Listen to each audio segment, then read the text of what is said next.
आज मैं आपको बहुत ही इंटरेस्टिंग स्टोरी सुनाने वाली हूँ, इसलिए वीडियो को पूरा ज़रूर देखिएगा और लाइक और कमेंट ज़रूर कीजिए।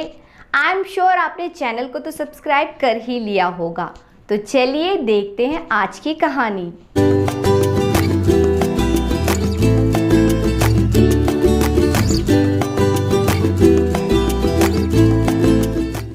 एक गांव था, उसमें एक बुढ़िया रहती थी। वे बुढ़िया बहुत ही दुष्ट थी। उस बुढ़िया का एक बेटा और एक बहू थी। बहू बेचारी बड़ी ही सीधी सादी थी और बेटा भी माँ की हर बात मानने वाला था। उस बुढ़िया के बेटे को उस गांव में कोई काम काज नहीं मिलता, तो काम की तलाश में वे दूसरे गांव जाता है। उसे वहाँ एक अच्छा सा काम मिलता है, लेकिन वहाँ से उसे हर रोज घर पे आने के लिए समय नहीं मिलने वाला था।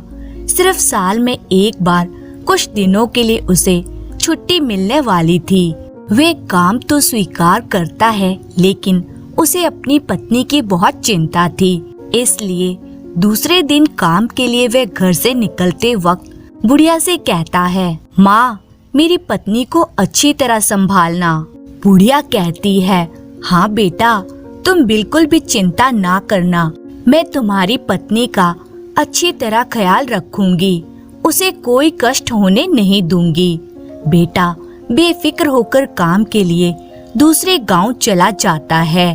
बेटे के घर से जाने के बाद अब बुढ़िया का ही राज था। वे बहू को संभालती कहाँ, वह तो उसे जितना हो सके उतना सताना शुरू करती है। स्वयं पैर फैलाकर बैठती है और उससे घर खेत का सारा काम करवाती है।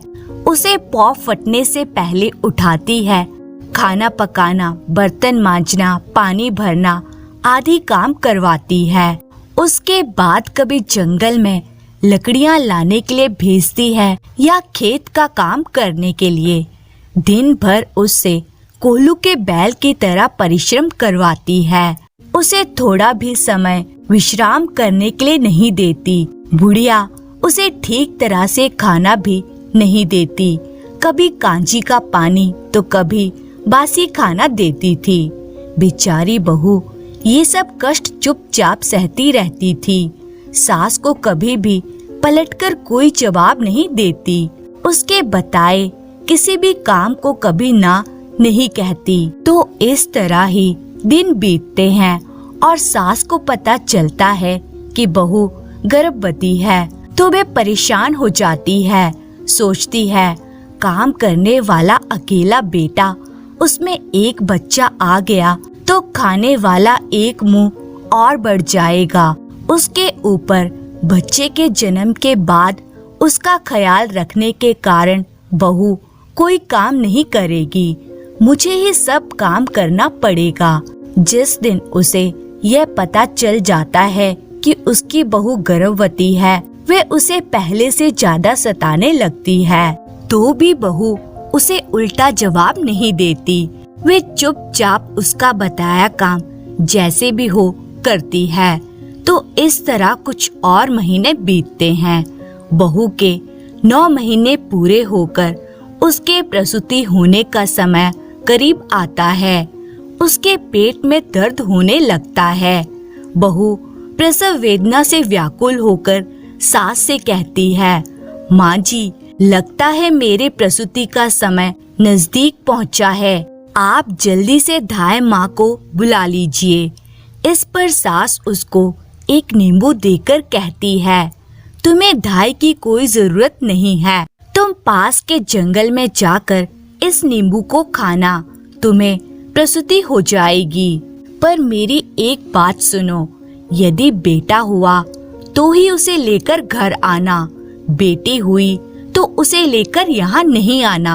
बहू बेचारी वेदना से तड़पती रोती सास के बताए उस जंगल में गई और उसने वह नींबू खाया। कुछ ही पल में उसकी प्रसूति हो गई।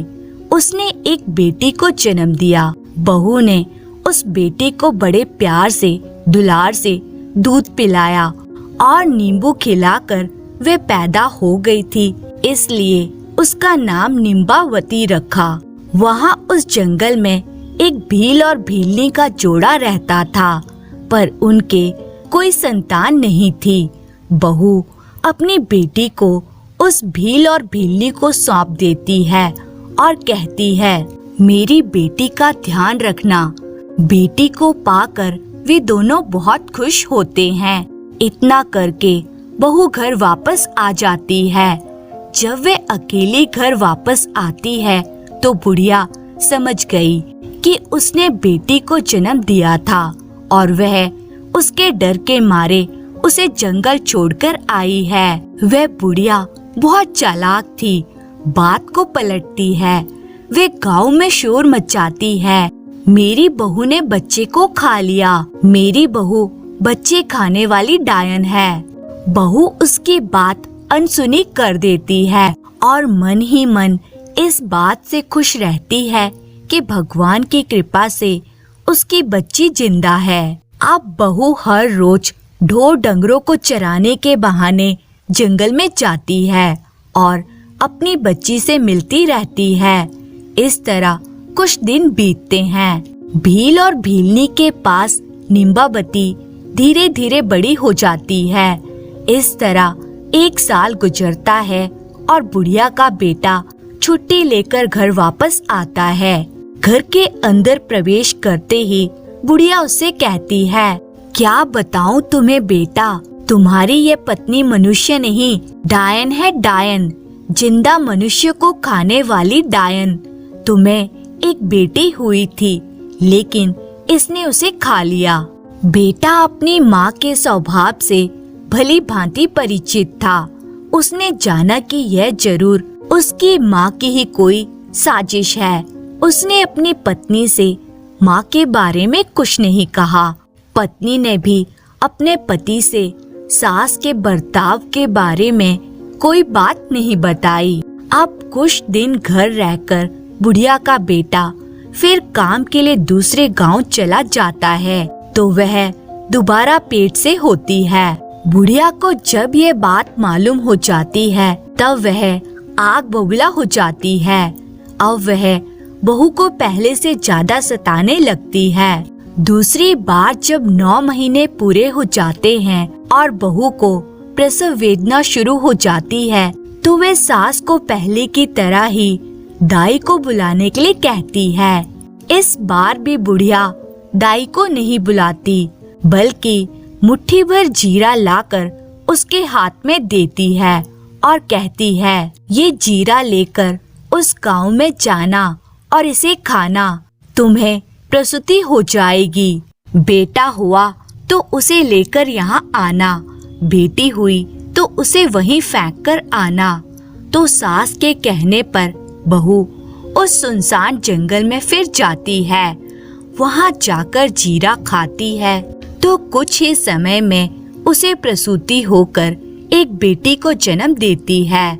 वे उस बेटी को दुलारती है, दूध पिलाती है, उसका नाम जीरावंती रखती है और पहली बेटी को जहाँ रखा था उन्हीं को सौंपकर और ये कहकर कि मेरी बेटी जीरावंती का ध्यान रखना, वे घर वापस आ जाती है। अब बुढ़िया पहले से ज्यादा जोर जोर से चिल्लाकर गांव वालों से कहती है कि उसकी बहू ने इस बार भी अपनी बेटी को खा लिया है, वे चुड़ैल है। अब भी बहू उसके चिल्लाने को अनसुना करती है। गांव वाले भी उसके चिल्लाने पर कोई ध्यान नहीं देते। कुछ दिनों के बाद और 1 साल खत्म होता है। उसका बेटा वापस घर लौटता है।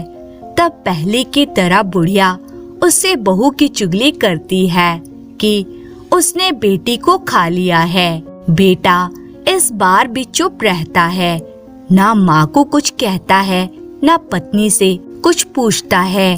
कुछ दिन घर रहकर वे वापस काम पर लौट जाता है। अब बहू तीसरी बार गर्भवती हो जाती है। इस बार भी सब पहले की तरह ही हो जाता है। इस बार बुढ़िया बहू को एक आम देती है। बहू उस आम को लेकर उस जंगल में जाकर खाती है तो वह एक और बेटी को जन्म देती है। वह उसको दूध पिलाकर, आमवंती नाम देकर, भील और भीलनी को सौंपकर और उसका ख्याल रखने के लिए कहकर वापस घर आ जाती है।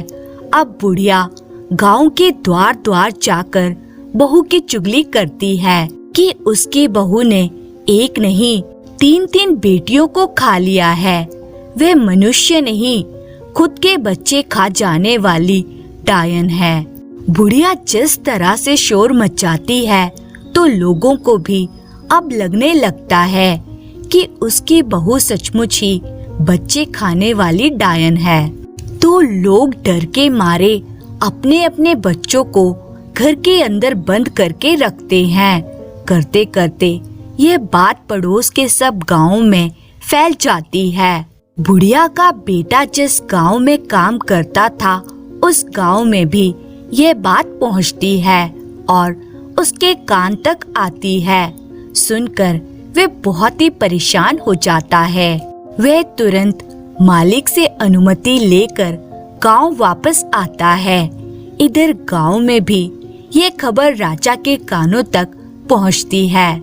राजा सिपाही भेजकर बुढ़िया को दरबार में बुलाता है और बात की छानबीन करता है। तब बुढ़िया मिर्च मसाला लगाकर राजा से कहती है, क्या बताऊं महाराज, मेरी बहू है बच्चे खाने वाली चुड़ैल। उसने मेरी 3 पोतियों को जिंदा ही खा लिया है। सुनकर राजा क्रोधित हो जाता है। सिपाहियों को आदेश देता है कि चौराहे पर एक सूली लगवाओ और बुढ़िया की बहू जहाँ कहीं भी है उसे लेकर आओ। राजा के सिपाही शीघ्र ही आज्ञा का पालन करते हैं। वे तुरंत सूली बनाते हैं और जाकर बुढ़िया की बहू को दरबार में लेकर आते हैं। राजा बहू से पूछता है, क्या तुम्हारी सास सच कहती है? क्या तुमने अपनी 3 बेटियों को जिंदा खा लिया है? बहू सिर नीचे झुकाए चुप रहती है, एक शब्द भी नहीं कहती।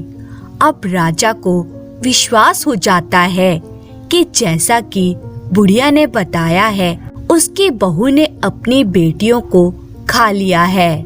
वह तुरंत सिपाहियों को उसे सूली पर चढ़ाने का फरमान देता है। तो सिपाही उसे लेकर चौराहे पर जमा होते हैं। वहाँ राजा, प्रधान, सरदार और बाकी लोग भी इकट्ठे हो जाते हैं। इधर बहू को सूली पर चढ़ाने की तैयारी चलती है तो उधर उसका पति घर पहुंचता है। वह देखता है कि घर में माँ और पत्नी नहीं है और घर पर ताला लगा हुआ है। वे परेशान होकर पड़ोसियों से पूछताछ करता है। पड़ोसी बताते हैं कि दोनों को राजा ने दरबार में बुलाया है। बेटा घबराकर राजा के दरबार की तरफ भागता है। वहाँ जाकर उसे पता चलता है कि उसकी पत्नी को सूली पर चढ़ाने के लिए चौराहे पर ले गए हैं। वे तेजी से दौड़कर चौराहे पर पहुंचता है। वह देखता है कि चौराहे पर राजा, प्रधान, सिपाही और सारी प्रजा इकट्ठी हुई है और कुछ ही पलों में उसकी पत्नी को सूली पर चढ़ाया जाने वाला है। वह तुरंत राजा के सामने जाकर खड़ा होता है और हाथ जोड़कर गिड़गिड़ाता है, महाराज दया करें, कुछ देर के लिए मेरी पत्नी को सूली पर चढ़ाना रोक दीजिए। मुझे एक बार अपनी माँ और पत्नी से सच बात पूछने दीजिए। यदि मेरी पत्नी अपराधी हुई तो मैं खुद कहूँगा कि उसे सूली पर चढ़ाएं। राजा सिपाहियों को कुछ देर के लिए सूली पर चढ़ाने का रोकने का आदेश देता है। अब बेटा माँ से पूछता है, माँ भगवान के लिए सब सच बताओ। लेकिन बुढ़िया उसे झूठ ही बताती है कि उसकी पत्नी ने 3 बेटियां खा ली हैं। अब बेटा पत्नी से पूछता है, तुम्हें मेरी कसम मुझे सच बताओ। पत्नी आरंभ से अंत तक की सारी बातें पति को बताती है। फिर उसका पति सारी सच्चाई राजा को बताता है। राजा अपने सैनिकों को आदेश देता है कि जंगल में जाकर सच्चाई का पता लगाया जाए। राजा के सैनिक जंगल में जाते हैं और वहाँ भील और भीलनी को सारी बात बताकर तीनों लड़कियों को लेकर आते हैं। अपनी माँ को देखकर उसकी तीनों बेटियां उससे चिपक जाती हैं। उन बच्चियों को देखकर बुढ़िया के बेटे को सच का पता चलता है। राजा भी सच समझ जाता है। सारे लोग भी सच जान लेते हैं। राजा क्रोधित होकर बुढ़िया से पूछता है, अब तो बता बुढ़िया, सच बात क्या है? राजा के तेवर देखकर बुढ़िया को कंपकपी छूटती है। उसे सच बताना ही पड़ता है। सच बात जानकर राजा बुढ़िया को कारागार में डालने का आदेश देता है। बुढ़िया बहुत गिड़गिड़ाती है, पर अब उसे अपने कर्मों का फल भोगना ही था। उसके बाद राजा बुढ़िया के बेटे से कहता है, तुम्हें अब काम के लिए दूसरे गांव जाने की जरूरत नहीं है। मैं तुम्हें इसी गांव में काम दूंगा। तुम अपनी पत्नी और बच्चियों को लेकर सुख से यहाँ रहना। बुढ़िया का बेटा हाथ जोड़कर कहता है, आपकी बड़ी कृपा हुई महाराज। उसके बाद वे अपनी पत्नी और बच्चियों को लेकर घर आ जाता है। राजा अपने दिए हुए वचन के अनुसार 2-4 दिनों में बुढ़िया के बेटे को अपने राज्य में एक अच्छी सी नौकरी देता है। वे बड़ी ईमानदारी से उस नौकरी को करता है और अपनी पत्नी तथा तीनों बेटियों के साथ सुख शांति से जीवन बिताता है। धन्यवाद।